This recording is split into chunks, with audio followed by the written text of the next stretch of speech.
fais quoi? Bah, je démonte des Beyblades, ça se voit, je crois. Attends. Ça se démonte ces trucs? Genre, ça sert à quelque chose? C'est c'est- c'est du design et des jouets, enfin. De l'obsolescence programmée, non? Non, mais je veux dire, ok, t'avais raison pour Kirby, les dessins animés, tout ça, d'accord. Mais là, tu vas pas me dire que. Bah, on a encore du boulot.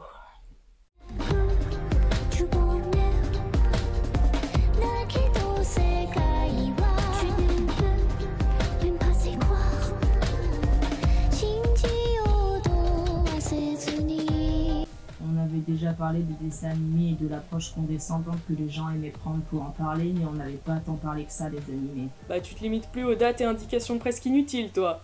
Quoi, ça te dérange tant que ça? Si je l'ai écrit, probablement que si.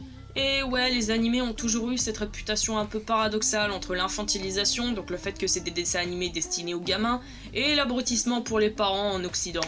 Mais en tout cas, j'espère que ça va changer. On peut rajouter aussi à ça la réputation particulière qu'ont certains animés dont l'écriture se rapproche peut-être un peu trop du nihilisme dont les occidentaux sont si fiers. Mais là, ça pose un petit problème, parce que ouais, t'auras beau dire que l'humanité est vouée à s'éteindre à cause de sa stupidité, ton œuvre est pas plus mature pour autant. Bah ouais, pour moi, c'est même plutôt le contraire. T'auras beau dire les trucs les plus sombres et cyniques qui soient, si ton scénario est claqué et que ton écriture n'est même pas propre, et qu'en plus tes personnages sont stéréotypés, bah elle a rien à envier à une œuvre soi-disant pour enfants qui le fait de façon bien plus originale et qui, elle, au moins s'adresse à un public encore jeune et pas touché forcément par le nihilisme. Et s'il y a bien une saga qui a pris cher à ce niveau, c'est Beyblade. Beyblade à l'origine, c'est un jeu de toupie connu pour être démontable et remontable à souhait selon les séries. Chaque série Beyblade a eu son manga et animé, dont Back Shoot Beyblade de Takao Aoki de 2001 à 2004, Metal Fight Beyblade de Takafumi Adachi de 2008 à 2012 pour le manga, et enfin Beyblade Burst, commencé depuis 2015 sous la plume d'Hiro Morita. Chaque série Beyblade a droit à un mangaka attitré, ce qui donne lieu à des histoires complètement différentes, pour servir des systèmes et spécificités propres à chaque série. Back Shoot Beyblade propose déjà un système dément à partir de la seconde saison, Back Shoot Beyblade V-Force, et l'Engine Gear dans la troisième, qui est un moteur à friction qu'on remonte avant le combat pour que la pointe subisse une accélération à un moment donné, l'accélération n'arrivant pas au même moment selon l'Engine Gear, celui de Dragoon s'active au début, celui de Dranzer plutôt vers la fin. Metal Fight Beyblade a pour particularité de faire combattre des toupies en métal plutôt qu'en plastique, et les Beyblade Burst sont dotés d'un système de crans se desserrant à chaque coup reçu, les faisant exploser, leurs pièces se détachant brutalement, donnant cette impression. Comme vous le savez certainement, le Beyblade est connu en France, aussi bien en animé qu'en manga traduit, ce qui n'est pas forcément le cas dans les autres pays comme aux États-Unis, où le manga Beyblade Burst est apparemment pas publié en anglais, ce qui est un petit peu problématique pour une marque d'objets personnalisables. Bah oui, vu que l'anime et le manga peuvent être considérés comme une forme de promotion en dehors du Japon. Et d'ailleurs, il n'y a pas une, mais en réalité deux marques qui s'occupent de vendre le Beyblade à travers le monde, et c'est Takara Tomy qui s'occupe du Japon et qui est en général préféré pour ses systèmes qui ressemblent beaucoup plus à ceux de l'anime, et Hasbro qui s'occupe de l'Occident. Et vu que le manga et l'anime ont tous les deux eu une traduction en France, on pourrait donc en conclure que la promotion est techniquement meilleure en France. Ce serait mentir que de dire le contraire. Effectivement, si le protagoniste de Back Shoot Beyblade est connu sous le nom de Kinomiya Takao au Japon, et il est probablement connu par les occidentaux sous le nom de Tyson Granger. On retrouve la même chose avec Maocho, qui est devenu Maria, ou encore Kyoju, qui est devenu Kenny pour une raison ou une autre. Il y a pas mal d'animés en vrai qui se sont fait occidentaliser, comme LBX ou Downball Sankey, ou encore Inazuma Eleven. Mais pour le cas d'Inazuma Eleven, ça peut s'expliquer vu qu'il y a pas mal de noms qui sont des jeux de mots ou des reflets de la personnalité des personnages, notamment Fubuki Shiro, soit Blizzard Blanc, qui est devenu Sean Frost. Donc un jeu de mots entre le froid Frost et Sean et Hayden, qui est son frère, donc caché et révélé. Même si Hayden, ça devrait se prononcer Hayden et pas Hayden, mais c'est pas grave. Le problème que j'ai avec tout ça, c'est que, en vrai c'est pratique, vu que ça permet aux enfants d'avoir les clés de compréhension qu'ils n'auraient pas à l'origine, forcément, vu que c'est destiné à un public japonais, donc pas à eux à l'origine. L'autre problème que ça peut causer en revanche, c'est qu'on laisse les occidentaux dans une zone de confort dont ils n'ont certainement pas besoin, surtout avec certains pays qui ont un passé colonisateur assez problématique. Mais le problème supplémentaire, c'est que si t'es habitué toute ta vie à entendre des marques et Axel, quand tu vas entendre Ewajima Shizuo, par exemple de Durarara, tu risques d'avoir une sacrée surprise. Et c'est encore pire si tu considères que certains pays européens déjà aiment pas trop les cultures asiatiques. Jusqu'à récemment. En fait, non, aiment pas les cultures qui sont pas les leurs. Mais bref, ça c'est pas grave, hein, on va plus en parler. Le problème, c'est que, y a plus de problème, justement. Vu qu'il y a de plus en plus de jeunes ou jeunes adultes qui se retrouvent à faire du fansub, donc qui commencent à avoir des connaissances suffisantes dans la langue japonaise ou anglaise, selon la langue de laquelle ils traduisent. Donc il y a une ouverture non négligeable qui est faite, et il y a pas mal de gens aussi qui s'intéressent de plus en plus au Japon, même si à l'origine ça vient d'animé, etc. Je pense vraiment qu'il y a un intérêt pour le Japon qui commence à se développer, et je parle pas des fétichistes du Japon qui sont des cas à part, hein, parce que ceux-là ça va pas trop le faire. Le problème que j'ai principalement avec Hasbro et sa distribution, c'est les nouveaux changements de nom et les censures. On retrouve notamment ça dans la saga Metal Fight Beyblade avec le personnage de Hagane Ryusei dans le premier tome en France, puis qui est devenu Hagane Ryo pour suivre la traduction de l'anime en anglais. On retrouve également ça avec le personnage Hagane Ginga, qui est devenu Hagane Jinga sans qu'on sache pourquoi, ou encore Daidoji qui est devenu Doji. Alors que techniquement, c'est prononçable pour les anglophones, et en plus, c'est même pas des traductions de noms, vu que c'est juste des endroits, des noms qui sont coupés, donc ça fait vraiment aucun sens. Mais vraiment, en plus, c'est prononçable, genre Dai de Diner, Do de Do et J de Jigsaw. Donc, il n'y avait aucune raison de changer ça, je sais pas. Et le pire, c'est qu'on pourrait à la limite justifier ça par les années dans lesquelles c'est sorti, vu que c'est pas forcément la faute des traducteurs, contrairement à ce qu'on pourrait penser. C'était sorti entre 2009 et 2010 pour la série Metal Fusion, qui est la première saison de la saga Metal Fight Beyblade. Mais le pire, c'est qu'on retrouve ce genre de coupure ou changement totalement bizarre dans la série Metal Fury, qui est sortie entre 2011 et 2012 et qui s'appelle Metal Fight Beyblade 40 au Japon. C'est comme ça qu'on se retrouve avec Dynamis qui devient Dynamis, sans qu'on sache vraiment pourquoi. Et le pire, c'est que même là, on peut pas justifier ça par les années, parce que la série Beyblade Burst, en tout cas la première saison, soit de 2016 à 2017, avait un personnage répondant au nom de Komurasaki Wakia, qui est devenu Murasaki Wakia dans un premier temps, puis carrément Komura Wakia dans le manga par la suite, sans qu'on sache pourquoi. Et on a aussi des changements de nom un peu plus perturbants, dirons-nous, notamment Zack, qui était normalement Zenkuro Kurogane, qui est devenu Zakari Kaneguro. Je sais pas, ça m'empêche de dormir, mais j'arrive quand même pas à trouver de réponse rationnelle à ça. Pour ce qui est des noms, à la limite, ça peut être important pour une analyse de personnage, mais mineur dans ses interactions. Encore que les jeux de mots et surnoms risquent donc de beaucoup perdre du sens. Mais là où ça devient vraiment problématique, c'est quand la censure est dite volontaire, auquel cas la traduction n'est plus destinée à un public jeune, qui n'en a probablement plus besoin de nos jours vu qu'il suffirait d'aller sur internet pour voir ce que les noms japonais signifieraient dans sa langue, mais devient carrément une adaptation encore plus biaisée de ce que pouvait l'être la version occidentale. Bah ouais, c'est comme ça qu'on se retrouve avec un alligator qui se retrouve censuré par un sac dans Beyblade Burst God. Beyblade Burst God, ou Beyblade Burst Evolution, hors Japon, est la seconde saison de Beyblade Burst, sortie entre 2017 et 2018 par le studio OLM. On remarque notamment de plus nombreuses scènes avec une animation complètement démente, ou Sakuga. Faut dire que l'occasion s'y prêtait peut-être un peu plus vu que la série faisait bouger les héros à travers le monde plutôt que de les laisser dans un patelin paumé à espérer affronter le champion renfermé sur lui-même local. Bah ouais, cette série a beau avoir été sortie il y a quelques années, ça l'a pas empêché de se faire censurer ses grands morts. Je vous ai déjà parlé de l'alligator qui s'est retrouvé transformé en sac dans le dub, mais il y a aussi carrément une scène qui est devenue muette, on sait pas pourquoi. Et si on veut continuer sur cette lancée, il y a carrément le bâton de bois de Renwu qui est devenu vert, sans doute pour symboliser un changement de matière. Mais ça sert à rien de cacher ces trucs aux enfants, vu que de toute façon ça risque d'amputer l'œuvre d'une partie d'elle-même. Donc c'est débile. Et ça l'est encore plus quand tu censures des trucs comme ça, genre un alligator, les enfants en ont déjà vu un dans des vidéos, des livres, peut-être même au zoo, mais évitez le zoo parce que éthiquement parlant pour les animaux c'est pas ouf. Et un bâton qui a été remplacé par du plastique, ça veut rien dire, le plastique ça fait même plus mal, mais bref. Il y a des censures que je peux un peu mieux cautionner, même si éviter de censurer parce que ça défonce l'œuvre en elle-même. Mais bon, j'avoue qu'une gifle dans Metal Fury, si tu considères que le public moyen est plutôt jeune, ça peut effectivement choquer. Bon, il y a aussi les décolletés évidemment qui ont été censurés parce que bon, comme d'habitude, hein. On ne peut même pas justifier ça par une emprise particulière sur un des 4 studios puisqu'ils sont tous passés à la machine à censure, respectivement Back Tenshit Beyblade et Madhouse, Back Tenshit Beyblade The First et J-Revolution par Nippon Animation, Metal Fight Beyblade par Synergy SP, puis Beyblade Burst et OLM. certains dialogues ont été particulièrement modifiés ou traduits de façon discutable, parmi lesquels Envoie-la valser genre crêpe au chocolat dans Beyblade Burst Evolution. Mais là encore, même si la VF infantilise le dialogue, elle le dénature pas complètement pour des raisons éthiques. Ce qui n'est pas le cas de Nile et de sa Beyblade, Oluseus ou Horus, qu'il décrit comme le dieu des cieux, c'est pas trop passé en Occident, du coup c'est devenu le roi des cieux. On a plus ou moins la même chose avec Moses, un personnage de Back Ten Shoot Revolution qui est devenu Crusher dans le dub parce que Moïse ça le faisait pas trop, visiblement c'était pas très religion friendly, tout ça.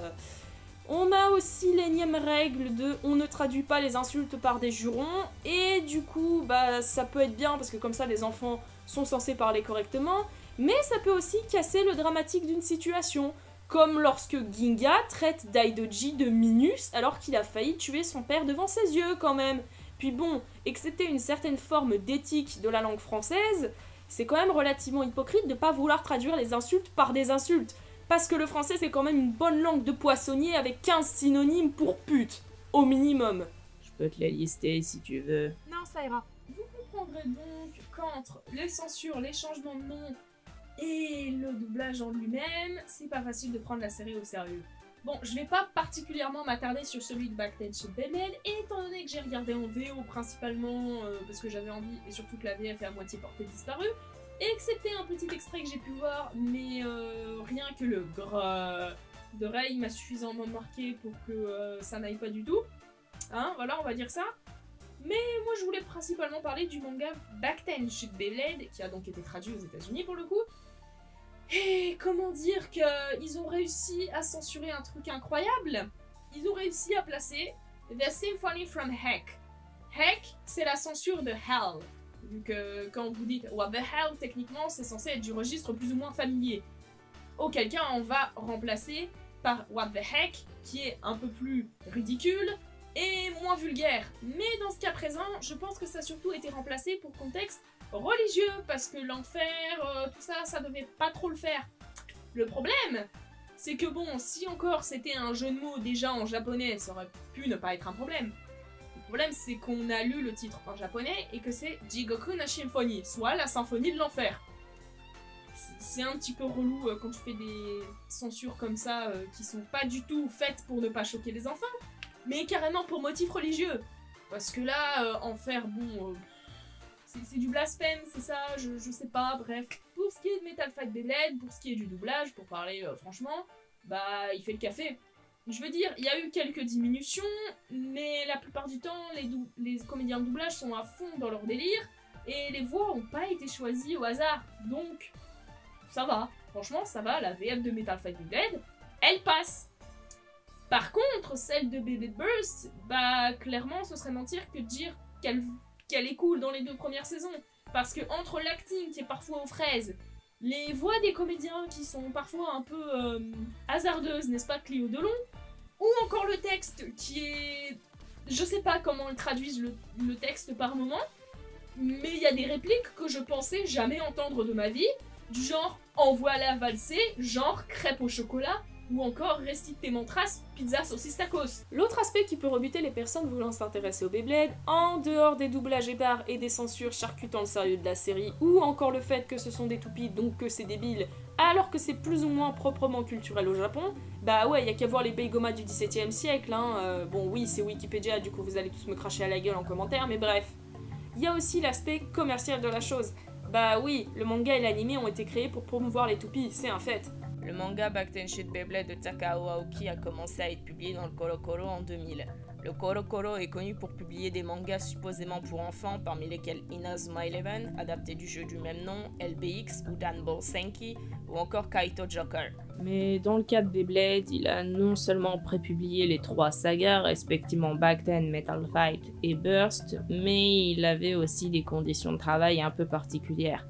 Bah ouais, vu que les ventes devaient surtout se faire par rapport aux ventes de Beyblade et pas par rapport aux ventes du manga directement, le manga pouvait probablement s'arrêter à n'importe quel moment. Accessoirement, il semblerait que les droits d'auteur des mangaka soient assez flous vu que celui de Metal Fight Beyblade, Takafumi Adachi, n'a pas le droit de faire des commissions des personnages de Metal Fight Beyblade, les droits étant détenus par la licence Beyblade et pas par lui-même. Et pour continuer sur le côté commercial, vu que le Beyblade, les mangas et les animés ont plutôt bien marché, ça a donné lieu à des films et spin-offs. Et parmi ces spin-offs assez décriés, enfin encore plus décriés que les séries originales qui sont souvent plus regardées avec nostalgie que sérieux, il y a Beowulf. Beowulf, c'est une série qui a été faite pour promouvoir les produits d'Hasbro, donc pas Takara Tomy, les Beowulf. Sauf que l'anime a été produit par Synergy SP, donc le studio de Metal Fight Beyblade, pour continuer sur la volée de Metal Fight Beyblade en 2012. Et la VF est parfois un peu bizarre. Beowulf restait pas si éloigné puisqu'il s'agissait de pneus, donc les wheels, qui combattaient dans des stadium ramps avec des règles bien propres, dont les courses au combat. Ensuite vient Bewarers Raiders, commandé en 2014 par Hasbro, encore pour promouvoir des produits dont ils ont eu l'idée, qui étaient des voitures miniatures qui s'envoyaient grâce à un lancer particulier sur lequel il fallait frapper. Aucun des deux n'a vraiment marché, et le doublage japonais de l'anime, qui est une collaboration à l'origine, existe pourtant bel et bien. Et enfin vient Bewarers Cyborg, qui est une dérive de Bay Raiders, aussi produit en 2014 par un autre studio, Asahi Productions cette fois. Et pour ce qui est de Beowulf Cyborg, il y a même pas eu de version française visiblement. Je veux dire, excepté la version anglaise éparpillée, la version italienne ou encore la version japonaise sous-titrée de mandarin, cette série est totalement paumée. Et après, il y a les spin-off mangas dont Beyblade Battle Senlolith, qui était supposément pour un public féminin, comme s'il n'y avait pas de fandom féminin, Beyblade, Explosive Hero Blade de DJ, Beyblade Denju, DJ Blader, qui sont tous les deux sur les DJ Bladers, soit les commentateurs, et Metal Fight Beyblade Soul Burst, qui est un chapitre spécial de MFB se passant entre la 3e et 4e saison, ou encore Back Then Shit Beyblade Rising, qui est sur le même principe, à la différence qu'il y a plusieurs chapitres. Donc comme vous l'aurez compris, Beyblade dès que ça sort des toupies, ça marche plus aussi bien. Alors que pourtant, vu le succès de la licence, ça devrait. C'est comme ça qu'on se retrouve avec des produits qui n'ont jamais existé, genre les Nendoroid Beyblade, les Figma Beyblade. Je veux dire, les seules figurines qu'on a, techniquement, c'est des vieilles figurines McDo, sans compter le merch qui est fait avec les vieux PNG collés dessus. Mais bon, à ce niveau-là, du coup, Takara Tomy est pas si vorace que ça. Ouais, parce que Hasbro avec Beowulf Riders, on va pas trop en parler à ce niveau-là. Mais accessoirement, au niveau des personnages, il y aurait pourtant de quoi faire niveau merch. Ouais, parce que la fanbase japonaise est bien plus présente que la fanbase occidentale, même si on existe. Bon, c'est peut-être aussi dû au fait que le Beyblade c'est pas considéré comme un truc d'attardé débile là-bas, donc ça aide aussi. Et accessoirement, les tournois japonais, ils existent quand même vachement plus que les occidentaux, même si on en a, mais que dans les deux cas, ça reste plus ou moins concentré pour les enfants, dans les officiels en tout cas, les non officiels c'est une autre histoire. Ah, accessoirement, les Beyblades ont pas toutes la même durée de vie, mais globalement, si t'en prends soin, je pense pas que t'aies besoin de racheter certaines pièces. Donc, l'obsolescence programmée, j'ai l'impression qu'elle est pas venue par ici. Et c'est pas plus mal. Pour en revenir aux raisons pour lesquelles Beyblade n'est pas totalement acheté, même si c'est supposément un manga commercial, encore que, il y a des mangas dont le but unique est le divertissement, donc commerciaux, mais eux ne se font pas cracher dessus pour X raison, le Beyblade c'est quand même assez stratégique. Oui, je sais qu'il y en a qui vont me citer le joueur du grenier pour me faire fermer ma grande bouche, mais c'est pas une blague. Ouais, toutes les Beyblades sont différentes, même au sein de leurs sagas respectives. Déjà, si on voulait faire simple, il y a au moins 4 types de toupies différents. Les toupies attaque, les toupies défense, les toupies endurance et les toupies balance. Mais même là, ce serait trop simple, parce que les toupies sont pas montées d'un seul bloc, elles sont toutes démontables et remontables à souhait. Mais même sans ça, les spécificités de chacune restent assez nombreuses. Une Flame Big 6 230WD et une Twisted Tempo 145WD ou Passat Orogium 145WD ne sont pas identiques comme vous pouvez le constater. Twisted Tempo c'est un bunker globalement, tu la lances et elle reste au centre. D'un autre côté, Tempo est pas totalement surpuissante. Si tu balances une toupie qui ne tape pas le centre, l'endurance de Tempo risque de s'épuiser avant celle de l'adversaire. Aux dernières nouvelles, Twisted Tempo peut tourner jusqu'à 2 minutes 30 si elle n'est pas touchée. On pourrait la faire combattre Omega Dragoness, une Beyblade de la 3ème saison de Metal Fight Beyblade, réputée pour être une des plus petites et basses. Omega Dragoness fait des mouvements très amples et plutôt réguliers à cause de sa taille et ne va pas attaquer le centre. Twisted Tempo étant supposément spécialisé dans la défense, ne développe pas son potentiel et s'épuise avant par exemple. En revanche, Phantom Orion, pour rester dans le système Metal Fight Beyblade 40, est capable de tenir environ 7 minutes si elle n'est pas frappée. Parce que ouais, vu qu'il y a différentes pièces, les performances le sont aussi. Et on peut aussi rajouter à ça la série, donc la gamme de produits au passage, vu que le nombre de pièces varie selon les séries. Et en plus de ça, les Beyblades c'est pas les seules choses à prendre en compte. Si les règles des deux premières sagas comprennent deux façons différentes de perdre légales, c'est-à-dire arrêt de rotation de la Beyblade ou éjection hors du stadium, Le système Burst en rajoute une nouvelle, le Burst. Donc pièce qui se détache violemment sans casser la Beyblade. Normalement. D'où l'importance d'avoir des Beyblades plus offensives, au mouvement plus sauvage, par exemple comme Crullera, et des Beyblades à la défense d'acier, comme Twisted Tempo. Mais parmi les mouvements, on peut aussi compter les contre-attaques, voire les Beyblades faits d'une manière plus particulière encore, comme Lightning Aldrago ou Drain Fafnir, des Beyblades à rotation inversée.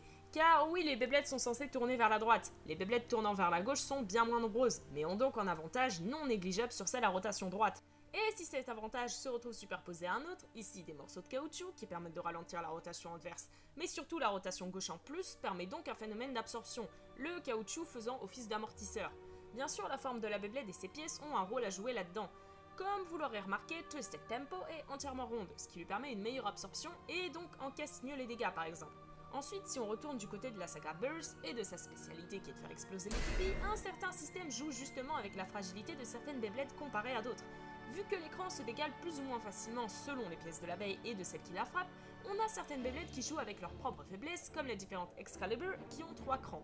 Si le second cran est atteint, une partie de l'abeille se déplacera alors en conséquence, ce qui augmentera le potentiel offensif de l'abeille, mais aussi les chances de se faire burst, sachant qu'il lui reste qu'un cran avant ça. A l'inverse, deux baies de Beyblade Burst Gachi ou Beyblade Burst Rise en Occident, sortis entre 2019 et 2020, présentent un système ne permettant pas le burst. Ainsi existe Regala Genesis, connu pour avoir des pièces indépendantes les unes des autres. Comment ça, indépendante? Si l'une des pièces prend un coup, cela n'affectera en rien l'écran de burst, mais uniquement son endurance. Mais si le layer, soit la partie supérieure, tourne et que le centre est rouge, alors l'adversaire peut exercer une pression sur un des deux interrupteurs pour faire burst l'abeille. Mais ça c'est qu'une partie des baies, parce que ouais, j'ai parlé que d'une partie d'elle, alors qu'il y en a plusieurs centaines sur toutes les sagas. Et on pourrait aussi parler de l'aspect esthétique, qui est quand même non négligeable. J'apprécie particulièrement le décalage Flame Bixis, qui est saturé au niveau des couleurs et qui appartient à Zero Abyss. Personnage qui est pas ultra stable émotionnellement quand il a Bixis. On pourrait donc penser que les couleurs saturées de Bixis peuvent représenter ça, sachant que dans le manga c'est plutôt un énorme sadique, donc pas forcément plus stable. Thermal Pisces a par exemple des couleurs beaucoup plus sombres, et mieux assorties, puisqu'elle représente à la fois un requin et un poisson avec ses stickers nuancés qui ressemblent à des écailles. Et si on veut passer à la joaillerie, il y a carrément Zero J, où les Beyblades sont gravés de façon spectaculaire, comme Pirate Orochi, où les 8 têtes de serpents s'entrelacent de façon différente. Les Zero J ont eu une différence de design à cause d'un changement de système et probablement aussi pour marquer le changement d'une époque, Zero J se passant bien après Metal Fight Beyblade 40. Le système Zero J c'est un nouvel emboîtement de pièces, sachant qu'on peut retourner la Chrome Wheel d'une Beyblade particulière pour l'emboîter avec une autre par exemple. Et pour revenir sur l'aspect stratégique, la façon de tirer influence aussi sur le résultat. Parce que oui, si tu tires incliné en avant ou incliné en arrière par exemple, c'est pas la même chose, le résultat va pas être le même. Et accessoirement, il y a aussi le lanceur en question qui dépend, parce que oui, si tu tires avec le petit lanceur à crémaillère, ou si tu tires avec celui plus le grip launcher qui permet d'avoir plus de prise sur le lanceur, le résultat va pas être le même non plus. Et enfin, si on veut carrément continuer sur la lancée, même la main avec laquelle tu tires, ça change quelque chose, forcément. Bon, selon la série, si tu tires avec la main dominante, tu auras techniquement plus de puissance, mais la main non dominante aura plus de stabilité. Après, c'est ce que dit la série, mais bon, pourquoi pas à la limite, vu que de toute façon, doit certainement y avoir une différence si tu lances avec la main dominante ou la main non dominante. Bon, si t'es ambidextre, jackpot, hein, GG pour toi, tant mieux, vis ta meilleure vie. Bon, pour ce qui est des lanceurs, ça a aussi été repris dans la série, hein, je veux dire, y a qu'à voir Takao, et sa fameuse stratégie Tenmoke, qui est de s'entraîner à sauter plus haut pour améliorer sa vitesse de rotation. Parce que oui, en fait, plus tu lances ta baie de haut, plus elle sera rapide. Enfin, plus sa rotation sera rapide. C'est normal, c'est l'effet de pesanteur en fait. Hein. Plus elle tombera vite, donc voilà, tu as compris comment ça marche, je pense. J'ai pas besoin de t'expliquer plus. Bon, il y a ça, et dans Beyblade Burst, ça a été repris d'ailleurs la technique du saut, puisqu'il y a Valt Aoi qui s'amuse à sauter pour lancer sa baie de plus haut, donc plus rapidement. Et on a aussi, dans un, disons, registre différent, Daina Kurogami qui utilise son lanceur pour éblouir l'adversaire. Pourquoi pas? Et du coup, faudrait peut-être qu'on parle des stadiums éventuellement. Ouais, parce que t'es pas censé jouer au Beyblade sur le goudron, ça risque d'abîmer les pointes de tes baies. Ah, sur le parquet à la limite, mais je te conseille pas non plus. Juste trouve un endroit sûr pour tes baies en fait. Et c'est comme ça que dans Back 10 Shoot Beyblade, on se retrouve avec Kai et Max, qui jouent dans le Stadium Tour. C'est pas une tour, mais c'est pas grave, je vais l'appeler comme ça. Globalement, le but, c'est qu'une des deux baies doit continuer de tourner tout en haut pendant plusieurs secondes sans se faire interrompre par l'autre. Oui, parce que l'autre, du coup, a le droit de la dégager, hein, évidemment. Et c'est comme ça qu'on se retrouve avec Max, qui décide de laisser sa base s'arrêter sous celle de Kai, sachant qu'il l'a lancée en rotation gauche en cassant sa crémaillère parce que normalement elle ne peut faire qu'une rotation droite, et a donc récupéré la rotation de Kai pour redémarrer. On a ensuite le Stadium 360 degrés de Metal Fight Beyblade Fury, ou Beyblade Metal Fury, qui comme son nom l'indique est un stadium sphérique, donc pas de possibilité d'éjecter l'adversaire. Mais si on doit parler de stadium, je pense qu'il serait bon de parler de Metal Fight Beyblade Zero G, qui a un stadium instable, donc sans gravité, Zero Gravity, d'où Zero G. Le stadium ne tient quasiment sur rien et se retrouve donc à vriller sous le moindre coup d'ébeille, donc les éjections sont assez différentes de celles dans un stadium dit classique. Il faut donc utiliser le stadium, comme le fait très bien Zero Kurogane, protagoniste de Metal Fight Beyblade Zero G, qui se sert du stadium pour contrôler les mouvements de ses adversaires grâce au basculement notamment. Parce que sinon les Beyblades risquent de tomber de l'autre côté ou carrément de se faire éjecter tout court. Et vous vous doutez bien aussi qu'évidemment, il y a l'aspect mental et manipulation mentale qui a été pris en compte dans l'anime. Bah ouais, tous les personnages n'ont pas un caractère identique. C'est comme ça qu'on se retrouve notamment avec Chien-Li, qui balance des provocations à Tsubasa en pensant que Tsubasa ne le prend pas au sérieux, que ce soit par mépris ou par pitié. Ou encore Selene, qui dit à Masamune de regarder ailleurs le temps qu'elle le défonce, puis revient à l'état normal, puis le refait tout simplement.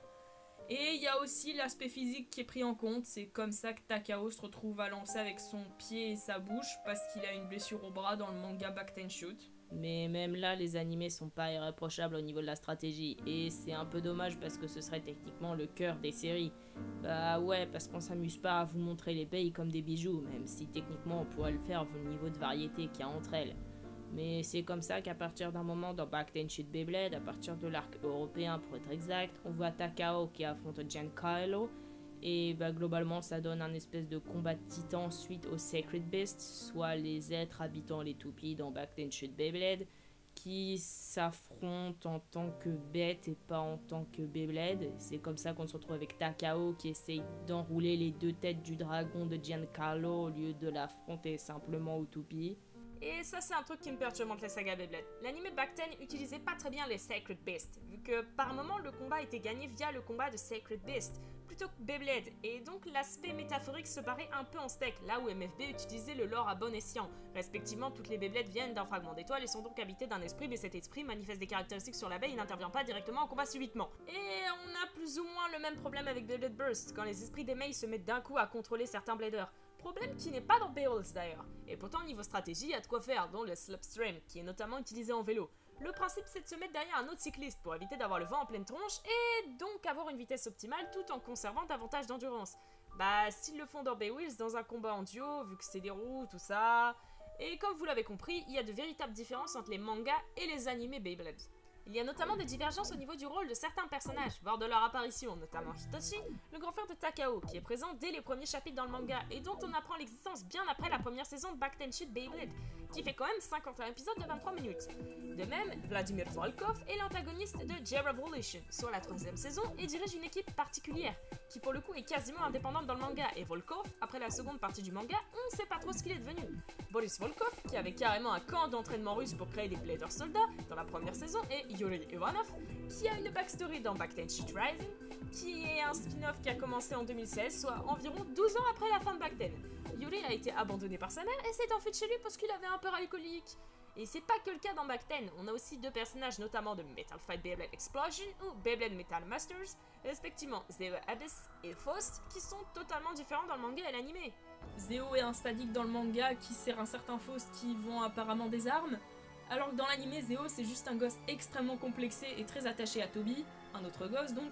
Toby qui est atteint d'une maladie mortelle que Zeo va tenter de soigner grâce à l'aide d'un scientifique dont il va devenir le cobaye. Parce que oui, la sécurité sociale aux USA c'est pas la même qu'en France évidemment, sauf que Zeo va lentement sombrer dans la démence vu qu'il n'arrive toujours pas à battre le pote qui était un petit peu moins fort que Toby, et il va carrément se faire jeter en tôle par le scientifique qui aura brainwash Toby, mais il pensera quand même à Toby en cellule. Si là c'est pas un pote, je sais pas ce que c'est. J'avais fait une analyse du personnage de Zero Abyss, mais ce serait beaucoup trop long à faire en vidéo, du coup je vous le mets en description, c'est en anglais, vous lisez ou vous lisez pas, vous faites comme vous voulez. Pour ce qui est du manga et de l'anime Beyblade, je pense que vous aurez compris qu'ils sont quasiment totalement indépendants. Il y a carrément des stratégies du manga Metal Fight Beyblade qui n'ont pas été reprises dans l'anime, genre Kyoya qui essaye d'ensevelir la toupie adverse sous les murs, ou encore Masamune qui a l'oreille absolue dès qu'il s'agit de chips. Et d'ailleurs Kenta et Ginga utilisent ceci à profit vu qu'ils utilisent de la poussière de chips pour faire comprendre à Masamune qu'il pourrait détecter les lames d'herbe de Thermal Lacerta, lame d'air, hein, pas lame d'herbe, je me suis bourré, faites comme si de rien n'était, de Thermal Lacerta, soit la toupie adverse, pour les détecter tout simplement. Avec du sable, c'est mieux qu'avec de la poussière de chips, mais vous m'aurez compris. Des chips quand même, hein, je veux dire, il y a eu des pancakes dans Persona 5, mais là on est sur des chips. C'est pas dégueulasse quoi. Et enfin, pour reprendre sur l'indépendance du manga et de l'anime, je pense que vous pourrez comprendre avec un petit exemple. C'est pas comme dans Rose Gun Days où il y a carrément une scène qui a été occultée juste avant un meurtre, c'est un petit peu particulier, mais globalement dans le manga on a beaucoup plus de suspense et de violence sur le lecteur vu qu'on n'est pas au courant de ce qui va se passer, ou alors il faudrait s'en douter, alors que dans le visual novel on te dit clairement ce qui va se passer. En tout cas c'est très fortement sous-entendu. Du coup bah là on a plus une forme de fatalisme dans le visual novel. Rose Gun Days est une série de visual novels en 4 parties sorties par 07 Expansion et Ryukishi 07 au scénario, surtout connu pour Igarashi no Nakokoro-ni, Umineko no Nakokoro-ni et plus récemment Shikonya no Nakokoro-ni. Elle a été sortie au Japon entre 2012 et 2013 et les chara-designs sont assez variés, aussi bien niveau vestimentaire que patte graphique. Et c'est aussi le cas de la licence Beyblade. Bah oui, les 3 sagas ont des identités graphiques bien différentes, même si les 3 pourraient être considérés comme simples. Chevelure assez fournie, visage assez peu détaillé, et en général pas beaucoup de traits.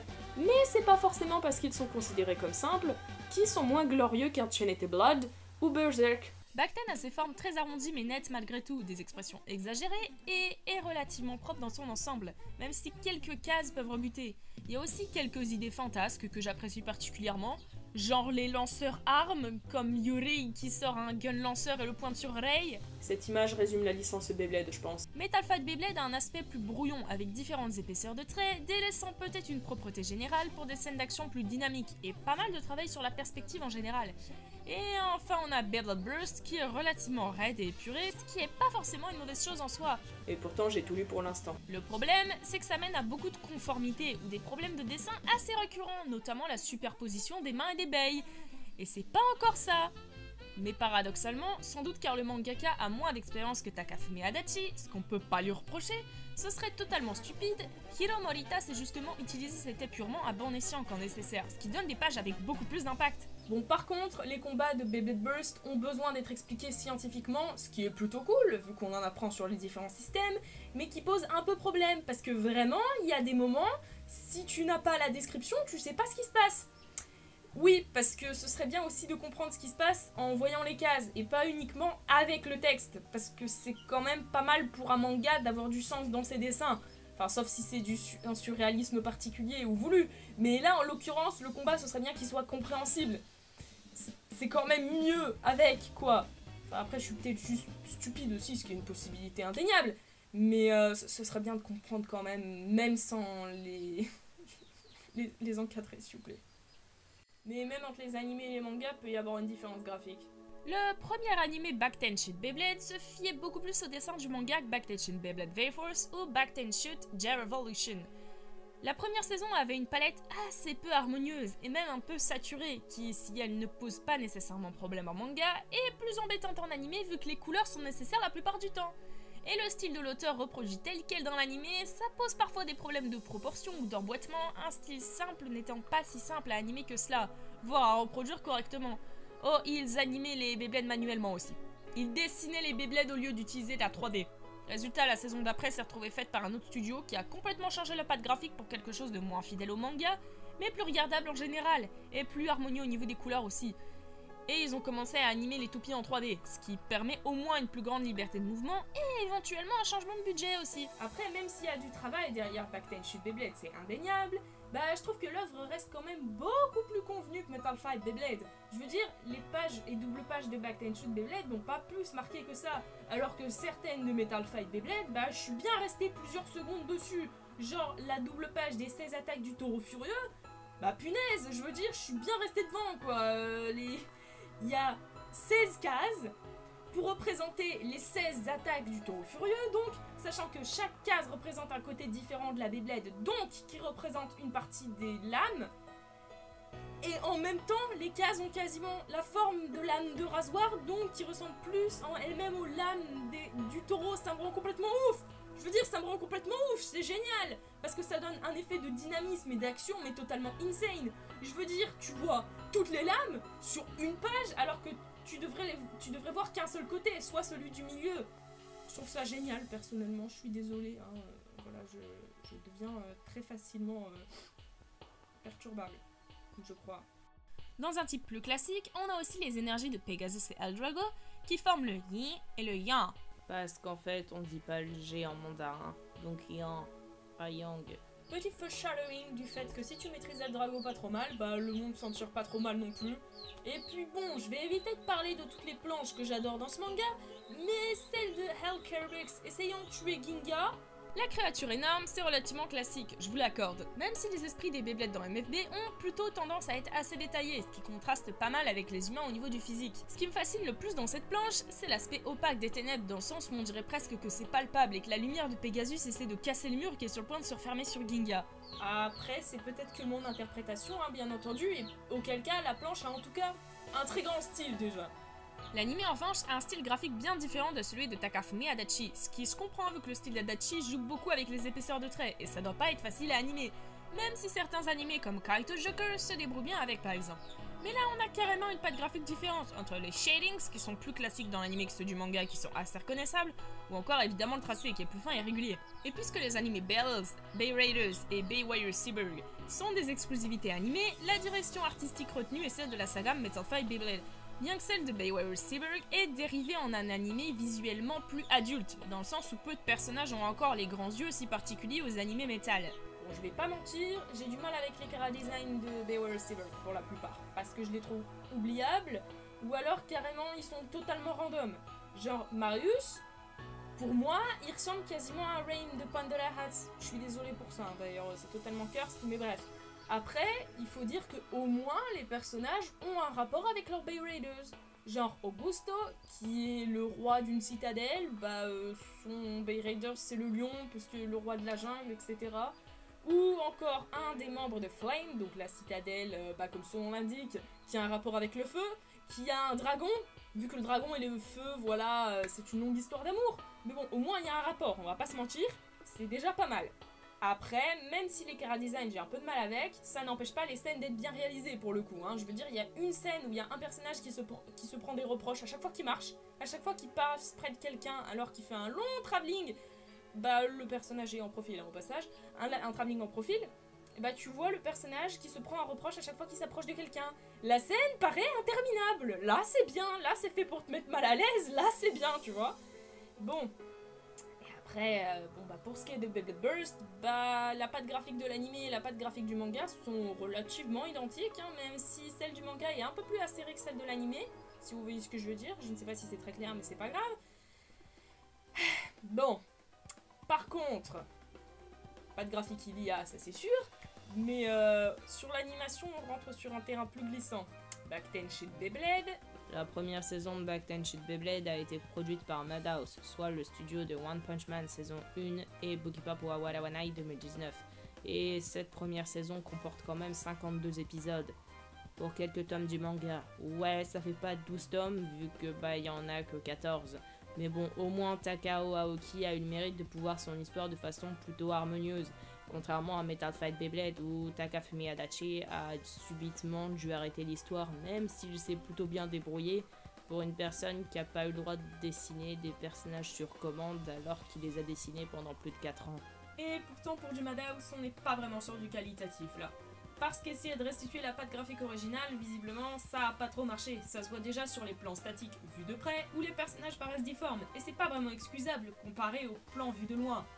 Et alors, je vous parle même pas de la boucle d'animation de Kai qui marche devant Max, alors qu'il est censé s'éloigner. C'est un petit peu problématique, c'est vrai. Mais mis à part ça, il faut certes un temps d'adaptation pour se mettre à regarder l'animation de Back-Ten Beyblade, mais à partir de la saison 2, il y a carrément une amélioration, et même avant cela, il y a carrément l'animation de coup spécial de Yuri Ivanov, qui se transforme en une espèce d'ombre, qui est carrément stylée, c'est vrai. Mais bon, c'est carrément à partir de Back-Ten J-Revolution, soit la dernière saison, où ça part complètement en steak, et c'est très cool pour la réalisation et l'animation qui commence plus à avoir une patte spécifique. Genre ça part dans des flashbacks sépia et un trip spatial. Je suis désolée, mais ça donne ultra envie par rapport au début de la série. Et après, on peut aussi parler de la saga Metal Fight Beyblade, dont la première saison, Metal Fusion, a aussi quelques problèmes d'animation. Ce serait clairement dire le contraire que de dire que c'est tout à fait volontaire. Certes, il y a des moments où c'est exploité, notamment avec Reiji Mizuchi, où les erreurs d'animation, dirons-nous, le font paraître véritablement difforme, ce qui rend le personnage beaucoup plus substantiel. Et il y a carrément des idées qui, malgré les petits problèmes d'animation, n'ont pas été effacées de la réalisation, notamment la morsure spatiale de Wolf, l'abeille de Daidoji. Mais c'est surtout à partir de la saison 2, soit Metal Fight Beyblade Explosion, où l'animation commence vraiment à bondir, et la dernière saison de la saga de Ginga en tout cas, soit Metal Fight Beyblade 4D, ou Metal Fury en français. Et là, il y a carrément du shading supplémentaire, avec plus de reflets dans les yeux, des reflets sur les joues, sur certains plans, etc. Quant à 0G, la série se rapproche aussi bien du manga d'Adachi qu'elle s'en éloigne. Ouais, si les gros traits peuvent rappeler le trait d'Adachi, justement, c'est pas vraiment le cas avec les personnages qui font beaucoup plus enfantins dans le manga, alors que dans l'anime ils font tous beaucoup plus adultes, justement, voire ont carrément des changements de caractère, mais ça dépend des personnages. Et accessoirement, un petit détail, mais pas des moindres malgré tout, depuis 4G, on était habitué à avoir des reflets sur les joues et beaucoup de détails dans les yeux, et bien ce n'est plus le cas dans 0G, sans doute pour marquer un nouveau départ, qui sait.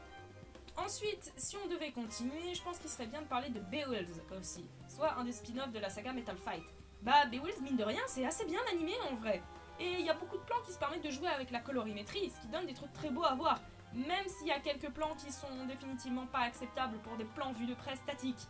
Bon, et après il y a Bay Riders. Bay Riders, globalement, je trouve l'animation plutôt passable, si ce n'est quelques beaux plans, évidemment. Et enfin, il y a Bay Warriors Cyborg, qui a une animation acceptable, je dirais, malgré quelques plans qui sont définitivement risibles, et quelques petits travaux de colorimétrie de temps en temps par-ci par-là, mais qui restent relativement classiques. Mais, si on parle de colorimétrie, je pense qu'il y a un animé de la licence Beyblade dont il faut qu'on parle, c'est la saga Beyblade Burst. Si la première saison de la saga Beyblade Burst avait pas de combat spécialement marquant visuellement ou au niveau de la colorimétrie, à partir de Beyblade Burst God, on a carrément un travail assez hallucinant et carrément un Sakuga quand Ray-Dai s'éveille. Globalement, un Sakuga, c'est quand il y a une hausse de FPS, donc que l'animation devient beaucoup plus fluide et ou que les déformations prennent une tournure esthétique. Et au niveau de la colorimétrie, ça devient carrément le cas de la saison 3, Beyblade Burst Shazetsu ou Beyblade Burst Turbo, dans lequel l'opening est une dinguerie visuelle, même s'il manquait énormément d'originalité. Par contre, l'animation de l'anime en lui-même est déjà plus vacillante, même si on a quelques passages Sakuga dans le combat Fai vs Aiga ou Aiger en Occident. Et à partir de Beyblade Burst Gachi ou Beyblade Burst Surprise, l'animation est carrément plus qu'acceptable. Animation plus qu'acceptable, sans doute dû à un changement de durée des épisodes à la semaine, parce qu'on est passé d'un épisode de 20 minutes à un épisode de 10 minutes, ce qui doit laisser plus de répit aux animateurs, vu qu'au lieu de bosser sur un animé de 52 épisodes de 20 minutes, ils bosseront sur un animé de 52 épisodes de 10 minutes, soit 26 épisodes au total. Mais malgré cette animation plus qu'acceptable, on a quand même eu des Sakuga dans Beyblade Burst Gachi, notamment le combat Gwen vs Drum, qui a aussi tout le délire de la colorimétrie dont je vous ai parlé, mais pour l'instant la dernière saison en lice, c'est Beyblade Burst Super King. Et si l'animation est plutôt acceptable pour le moment, on n'a pas vraiment eu de Sakuga. Faut dire qu'il n'y a pas vraiment eu de combat extrêmement marquant pour l'instant. Et le seul Sakuga qu'on a peut-être, c'est à la limite le lancer de Lin. Oui, parce qu'en fait, je vous explique, il y a un petit drama à propos du nom de ce personnage. En japonais, son nom se dit Len. Sauf qu'en anglais, techniquement, son nom devrait se dire Lin, avec cette orthographe. Du coup, le fandom anglais a décidé qu'il s'appellerait Line. Sauf que, visiblement, l'orthographe officielle, c'est Lin. Voilà, du coup, on est un peu paumé, mais c'est pas trop grave. Bon, pour ce qui est de Super King, la durée des épisodes est le même que Gachi, donc on verra bien par la suite s'il y a des Sakuga ou quoi. Et ensuite, bon, vous avez remarqué que j'ai parlé beaucoup de la forme, mais j'ai pas encore parlé du fond, et séparer le fond de la forme, c'est pas super bien. Sinon, Michael Bakhtin m'aurait déjà buté en fait. Il est mort. Tu sous-estimes un peu mes pouvoirs, toi, non? Bref, c'est vrai qu'on pourrait se questionner quant à l'éventail de thématiques qu'un animé supposément porté sur des toupies. Non, en fait, on s'en bat les steaks, c'est juste un amas de préjudice qui a pas lieu d'être. Personnellement, c'est pour ça que je regarde tout et n'importe quoi, au moins y a pas de préjudice ni de hype. Ouais. Mais bref, si je devais reprendre sur un ton plus sérieux, je dirais qu'un des thèmes qui est beaucoup abordé par Beyblade, c'est quand même la solitude, à travers plusieurs prismes, notamment celui de Hiwatari Kai dans Back Tenshut Beyblade. Bon, déjà ça se voit une première fois avec le fait qu'il a de gros problèmes de sociabilisation dans l'animé. C'est peut-être dû au fait qu'il a été envoyé dans un camp d'entraînement russe, pas de blague sur le goulag, pas de blague sur le goulag. Dans le camp d'entraînement russe, mais si vous savez, de Volkov et Yuri Ivanov, dans lequel globalement on lavait le cerveau des jeunes bladers, on leur faisait croire que si jamais ils perdaient, ils avaient le droit au mieux à l'humiliation, au pire la mort. Déjà ça calme un petit peu, il y avait un gros climat de rivalité, ce qui fait que Kai s'est fait que des ennemis, aucun ami. Mais bon, au moins il y a un avantage du personnage, c'est que même si dans la première saison il est fait pour paraître beaucoup plus froid et distant qu'il ne l'est par la suite, bah, au moins il est pas totalement stupide comme les autres. Parce que ouais, dans la première saison de Back 10 Shoot Beyblade, les personnages ils sont loin d'être fut-fut, hein. Notamment la fois où ils se disent qu'ils vont s'introduire dans un laboratoire américain hautement sécurisé juste parce qu'il y en a un qui en a envie. Ok, après quand je dis qu'il est pas trop stupide, c'est relatif aussi, hein, parce que Kai il s'est dit « franchement je vais m'infiltrer chez Volkov, je vais porter un costume, ce qui est une bonne idée, mais je vais le retirer à la moitié du parcours, ce qui n'est pas une bonne idée, Kai !» Et dans Back 10 Shoot Beyblade V-Force, Kai a carrément un petit développement avec un random du nom de Yuya, pour nous montrer qu'il a juste peur de mettre les autres en danger et qu'il chérit les quelques amitiés qu'il a. Mais il a toujours des problèmes de sociabilisation et des problèmes pour parler aux gens et exprimer ses sentiments, comme on le voit notamment à travers les nombreux plans où il écoute de la musique au début notamment. Oui bon après la musique etc ça veut pas montrer forcément que t'es distant, mais dans le cas précis c'est quand même pas totalement anecdotique, surtout qu'on n'entend jamais Kai chanter. Donc à mon avis c'est plutôt cette interprétation là qu'il faudrait faire. Mais en plus de ça, il a une relation évidemment très particulière avec Takao, qui est son rival de toujours, et la seule personne qui l'a continuellement laminé. Mais ça se voit peut-être un petit peu plus dans le manga, vu qu'ils se mettent carrément des coups de poing à tour de rôle. Ok, pourquoi pas. Mais l'anime a fait fort avec Back 10 Shoot Beyblade J-Revolution, où Kai finit par prouver son amour par le Beyblade devant le monde entier, en se battant contre Brooklyn, qui est globalement un surdoué qui a complètement vrillé parce qu'il a perdu une fois. Mais... dernier petit mais, Kai peut être représenté comme le travail à l'infini et sans relâche qui amène à une forme de talent, alors que Brooklyn est le talent sans pitié et qui supporte pas de perdre tout simplement. Donc on peut les opposer comme ça. Après, pour ce qui est du personnage de Kai, je vais être honnête, si je le trouve travaillé, je le trouve pas excellent pour autant. Alors que dans Metal Fight Beyblade, il y a des personnages que je trouve beaucoup plus originaux. Et ça, c'est peut-être dû au fait que Metal Fight Beyblade, c'est la série qui est le plus partie en dehors du simple scientifique des Beyblades. Pour résumer, Metal Fight Beyblade, c'est l'histoire d'un fragment d'étoile qui s'écrase sur Terre qui crée au moins 3 toupies différentes, qui sont Pegasus, Eldrago et Nemesis. Eldrago et Nemesis sont capables de posséder leur porteur vu qu'elles transportent des énergies négatives et s'en nourrissent surtout, donc quand la possession arrive, c'est pas quelque chose de bénéfique en général. Mais en plus de ça, petit détail intéressant, Moïse, quand il ouvre la mer en deux avec une Beyblade, parce que oui, les Beyblades sont des armes dans Beyblade, c'est canon, bah il le fait avec une Eldrago. Je laisse ça là. Mais parallèlement à Metal Fight Beyblade a lieu Beywheels, qui ont aussi été créés par un fragment d'étoile. Et pour ce qui est de Bay Riders, c'est en vérité la suite Isekai de Beywheels, vu qu'elle se trimballe dans un monde totalement différent, et surtout antique et mythologique, avec les mêmes héros. Dans lesquels les Bay Riders sont considérés comme des bestioles mythologiques, vu qu'elles ont plus ou moins créé le monde et ont des pouvoirs très particuliers qui sont plus ou moins considérés comme des bénédictions. Mais, parallèlement à Bay Raiders, il y a Bay Raiders Baywire Seaburg, qui est donc carrément un univers alternatif dans lequel une planète qui s'appelle Teslandia a été ravagée par une catastrophe, sur laquelle se trouvent 5 colonies humaines qui se mettent sur la gueule pour exploiter des endroits où ils peuvent récolter de l'énergie avec les Bay Raiders, vu qu'ils en ont quasiment pas. Et il y a aussi 2 épisodes spéciaux pour expliquer comment Teslandia en est arrivé à sa catastrophe. Bref, sur ce, on va faire une petite rétrospective des éléments qui sont jugés comme sombres dans Beyblade.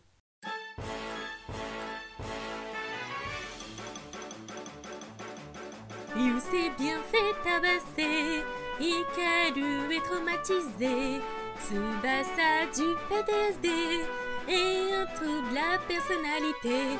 Cœur Ginga s'est arrêté, l'œil de Shu a été visé, Toby s'est fait brainwasher, Faustin continent arasé, Zéo par l'arrangement s'est fait briser, Brooklyn un trou noir a bien invoqué, Yuri s'est fait tabasser, sa mère s'est enfuie loin de lui. Daidoji a tenté de tuer, Damien a aussi tabassé. Némésis, l'humanité, il a voulu l'exterminer. Mais la solitude est encore abordée via d'autres personnages, comme King, tellement fort qu'il s'en fait retirer sa Beyblade et se retrouve sans personne autour de lui, puisque son talent majoritaire semble être le Beyblade. Ou encore Chris, tellement fort qu'il se retrouve abandonné par ses amis qui ont l'impression de lui être inutile, ou de lui servir que de faire valoir. Ainsi, Chris va se retrouver à vendre ses services de blader pour que le Beyblade ne représente plus les sentiments qu'il éveillait en lui auparavant, afin d'oublier la douleur d'être abandonné. Ensuite, sur le même schéma d'isolation par la puissance, viennent Gwyn et Brooklyn, tous deux surdoués et relativement instables émotionnellement, incapables de comprendre le concept d'amitié que Gwyn considère comme une perte de temps par exemple. On constate aussi une relative méfiance face aux adultes à travers les différents adultes pleins d'ambition ou désespérés au point de vouloir détruire le monde en constatant les erreurs des autres.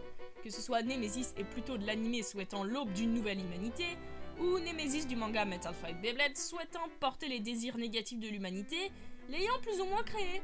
La figure adulte est plutôt mal vue en général, avec Daidoji qui menace à plusieurs reprises des enfants pour son profit, Jia Tsubasa que son costume sera retenu sur sa fiche de paye, Ziggurat et son exploitation de mineurs, ou encore Volkov et son camp d'entraînement de mineurs de même.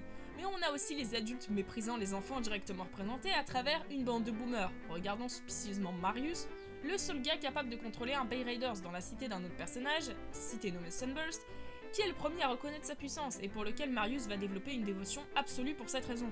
Évidemment, certains personnages représentent les responsabilités trop lourdes qu'on peut mettre sur les épaules des enfants, ou leur enfance inexistante à cause de parents trop négligents ou trop stricts, comme Julius Kaiser, Julius Concern en VF, que son père n'aborde que très peu, au point où Julius pense qu'il doit simplement être le meilleur dans tous les domaines pour espérer être regardé dans le manga au point d'en perdre tout amusement. Dans Baywarrior Cyborg, on a l'équivalent avec Lucius Claudius Augusto, qui se retrouve à la tête d'une monarchie en n'étant pas encore adulte et donc un peu paumé dans la direction du royaume à partir du moment où il perd et se retrouve à tricher et passer des pactes avec le pire ennemi de la planète pour espérer faire prospérer sa cité et que ses parents morts soient donc fiers de lui.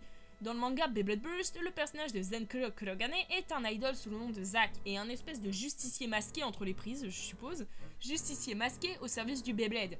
Parallèlement à ça, il a un frère qui vole des bails la nuit façon... Arsène Lupin, Kaito Joka, Magic Kaito, The Phantom Babes. Voilà, t'as compris l'idée quoi.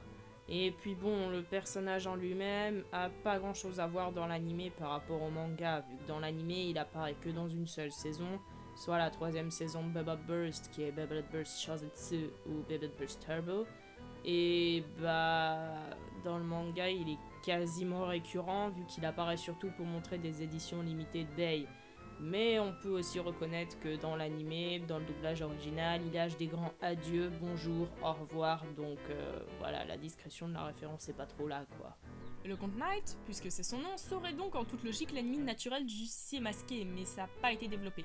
Ce qui a été repris avec le justicier masqué, qui est plus ou moins un running gag de Zack cherchant désespérément à se dissimuler de ses groupies avec un simple masque, c'est le changement de comportement de Zack lorsqu'il perd. En effet, vu qu'il est extrêmement populaire et se sert souvent du public pour manipuler le moral de son adversaire, il doit certainement refuser de les décevoir, et se sentant prêt à pleurer et afficher un visage frustré, il met alors le masque pour cacher ses larmes, mais aussi réveiller le justicier masqué en lui, qui félicite alors Walt au lieu de s'en vouloir pour sa défaite, quand bien même il pleure sous son masque. Dans Beryls, on a Odin, un personnage tellement fort qu'il en ressent un vide intérieur et perd quasiment toute raison d'exister jusqu'à ce qu'il rencontre un antagoniste l'engageant pour lui faire trouver l'adversaire capable de le faire revivre. Tout ça sachant qu'Odin est plutôt loyal et se retrouve dans une équipe relativement éparse niveau moralité.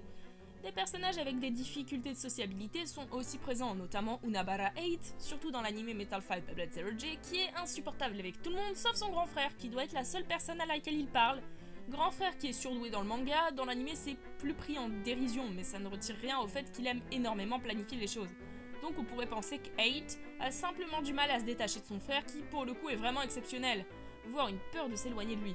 Et il y a carrément aussi de la politique, surtout dans Metal Fight Beyblade Explosion, avec l'équipe russe, notamment la Lorvushka, qui est à l'origine une équipe d'adolescents qui rêvaient juste de devenir cosmonautes, mais ça a mal tourné vu que la Russie a pas pu les soutenir, vu qu'il y a la crise économique, et donc ils se sont dit qu'ils allaient se faire remarquer par le Beyblade, vu que, logique, le Beyblade c'est le sport le plus connu dans Beyblade, pour se faire remarquer et donc espérer se faire financer avec quelque chose derrière. Mais pour se faire remarquer, l'idéal ce serait de se faire remarquer en bien, donc essayer d'arriver le plus haut possible sur le podium, et donc essayer d'arriver premier. C'est comme ça qu'ils se retrouvent à tricher tellement ils ont peur de pas être capables d'arriver premier par leur force propre. Mais il y a aussi une équipe plus classique, soit les Gracis ou les Garcia, dans le dub, qui est juste une équipe qui vient des favelas et eux ils se mettent à tricher parce que juste ils en ont marre d'être dans la merde et ça se comprend en vrai hein. Et par l'énergie spirale, on parlait carrément des problèmes d'énergie renouvelable et fossile parce que ouais, Metal Fight Beyblade c'est quand même sorti entre 2010 et 2014 et donc ça on avait déjà chaud quoi pour les énergies fossiles et renouvelables, on va pas se mentir. Et c'est comme ça que l'antagoniste se retrouve à inventer un système dans lequel une Beyblade peut tourner à l'infini pour produire une source d'énergie inépuisable. Le problème, c'est que c'est un adulte cynique, et du coup il vend ça au plus offrant en s'en battant les couilles, parce qu'après tout, un continent rasé par cette énergie, c'est quoi, hein? Mais s'il y a un autre petit problème dont on peut parler dans la licence Beyblade, c'est les personnages féminins. Si on peut essayer de justifier les personnages féminins de Back Ten Shoot Beyblade, au mieux bladeuse avec un sale caractère, mais ayant au moins un caractère comme Mao qui est amoureuse de son frère adoptif dans l'animé, je regarde Back Ten Shoot Beyblade ou Vampire Knight, je sais plus. Ou encore les personnages féminins totalement inutiles dont la seule fonction est de faire des blagues sur les filles trop envahissantes et comprenant le Beyblade, donc ce qui intéresse les garçons qu'avec beaucoup de mal, comme le personnage de Hiromi par les années 2000 qui était encore un peu limite niveau cliché. C'est toujours le cas, mais maintenant je peux frapper un gars sans me faire traiter de... Ah non, on peut toujours pas. C'est plus problématique quand on voit encore des cases de groupies féminines scandant le nom de Shu Uzak dans les tribunes de Beyblade Burst, et pas de personnages masculins scandant avec des banderoles, etc. et le même enthousiasme. Alors que pourtant il y a des bladeuses, dont Shasa, Holly, Gumita, et des personnages très secondaires, mais il y en a. Et pas des clichés de filles qui pleurent pour rien ou ne pensent qu'au maquillage, donc c'est toujours mieux que rien.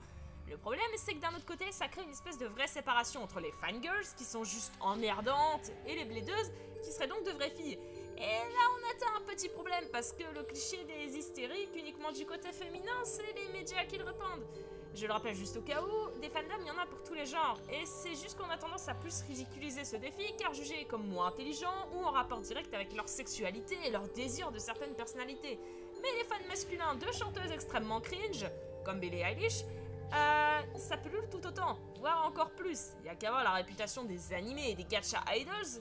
Je pense notamment à Ensemble Stars. Après oui, ça serait mentir que de dire que le côté sex appeal est inexistant et une pure coïncidence, et qu'il y a des filles qui sont pas intéressées par ça.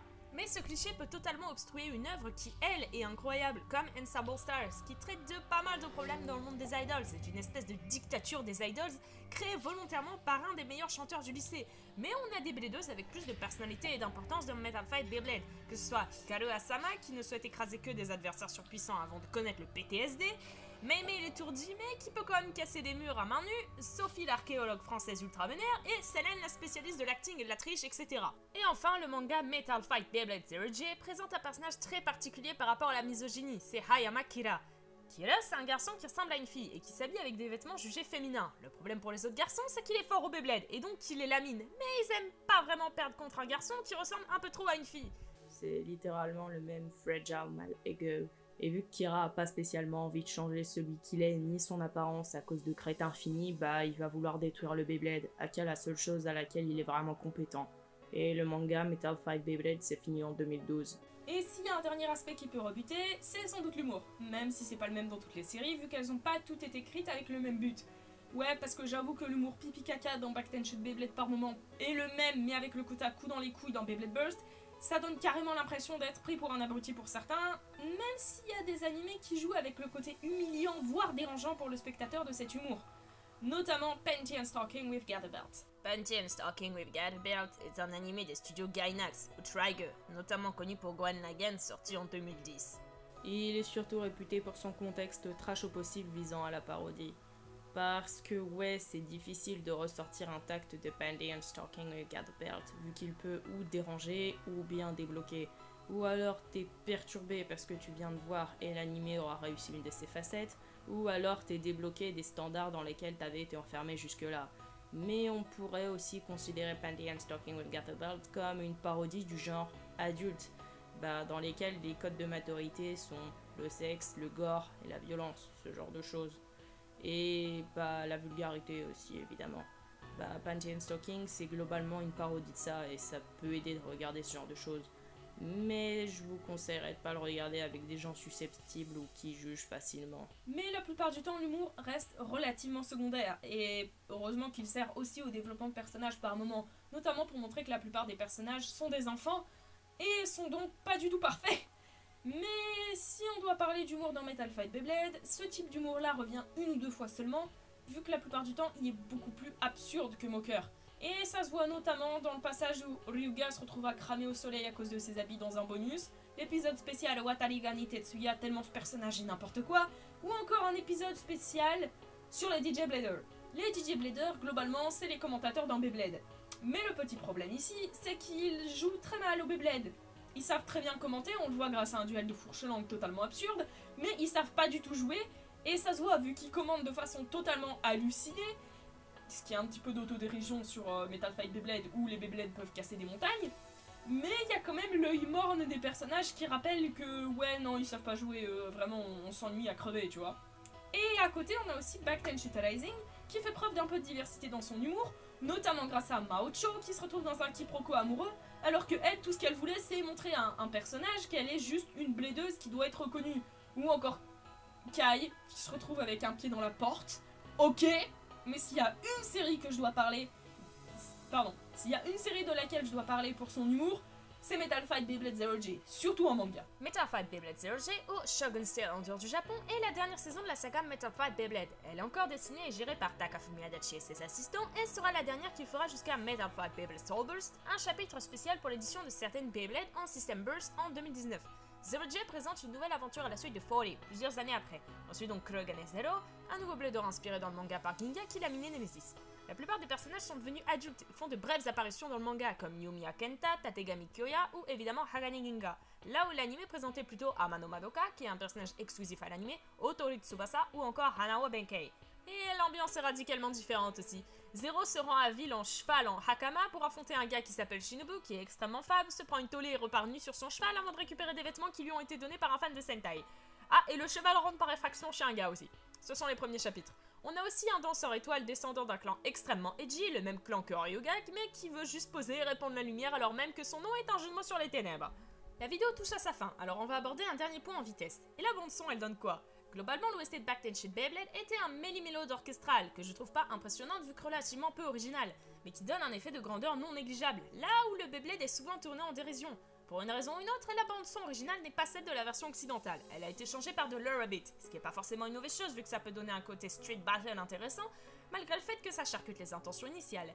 Le problème, c'est que le mixage sonore est immonde, en dehors du fait que les voix se superposent par moments, même si j'ose espérer que ce n'est que dans les premiers épisodes. Les openings de Backtenshit Beyblade mélangent l'électro, le rap et un peu tous les genres en général. On sent qu'ils ont tenté de donner une impression différente à chaque saison, et ça c'est plutôt chouette. Et accessoirement, Backtenshit Beyblade, c'est la seule saga Beyblade qui a eu ses OST commercialisés sous forme de CD/DVD. Autrement dit, c'est les seules qu'on peut avoir sans qu'elles n'aient à être extraites directement des animés, vous savez, les bruits de fond, tout ça. Ce qui n'est pas le cas de Metal Fight Beyblade ni Beyblade Burst, et c'est dommage vu que certains morceaux sont plutôt chouettes, je pense notamment au thème à consonance celtique utilisé pour les combats de Valt en général, surtout au début de la série qui a Valkyrie en Beyblade. Pour ce qui est des endings de Metal Fight Beyblade, ils sont plutôt portés sur le chill et sont disponibles à l'écoute. Beowulf réutilise les OST de Metal Fight Beyblade, Beowulf Zero a un opening à moitié rappé à lui. J'aime bien la première partie auditivement, j'avoue. Les openings de Beyblade Burst sont relativement classiques visuellement parlant, et auditivement parlant, c'est du martèlement Beyblade, encore plus que ne le faisaient les openings de Metal Fight. Mais à partir de l'opening de la saison 3, respectivement Shosetsu, celle que je considère comme la pire saison, la patte graphique commence à se faire sentir avec beaucoup de travail sur la colorimétrie et une référence à Shaft et Tokyo Ghoul. Plus sérieusement, l'opening de Beyblade Burst Gachi présente le même travail, même si pour le coup, il est conçu comme plus enfantin. On voit les enfants qui chantent et s'amusent au lieu d'être purement stylés, ce qui donne aussi plus d'identité à l'opening en lui-même. Celui de Shosetsu étant un peu par moments délié dans son animation et sa réalisation. J'adore l'opening de Shosetsu, mais je déteste Shosetsu, CG. Les endings sont relativement enfantins, notamment Bay-Pop, où tous les personnages prennent plus ou moins l'apparence d'une Beyblade. Tous sauf un, celui de God, qui a été fait en prise de vue réelle, et je ne veux plus en entendre parler. Ce sera tout. Ce sera tout ici. On passera à autre chose plus tard. Et en plus, il y a même un blédor français dans chacune des parties. Genre Olivier Boulanger dans Backtenshit Beyblade, même s'il est pas très utile. Sophie, l'archéologue vénère de Metal Fight Beyblade Explosion. Ou encore plus important, le personnage de Drum dans Beyblade Burst Gachi, qui est un petit peu particulier vu que lui il est carrément semi-japonais, semi-français. Du coup, ça offre des petites thématiques sur la discrimination et c'est plutôt cool. Enfin bref, si vous voulez en savoir plus sur le Beyblade, surtout sur les stratégies, ce genre de choses, je vous conseillerais plutôt d'aller voir les chaînes en description parce qu'ils se débrouillent bien mieux que moi dans ce domaine. Tu me diras, c'est pas bien difficile vu comment j'arrive pas à dormir, mais bon.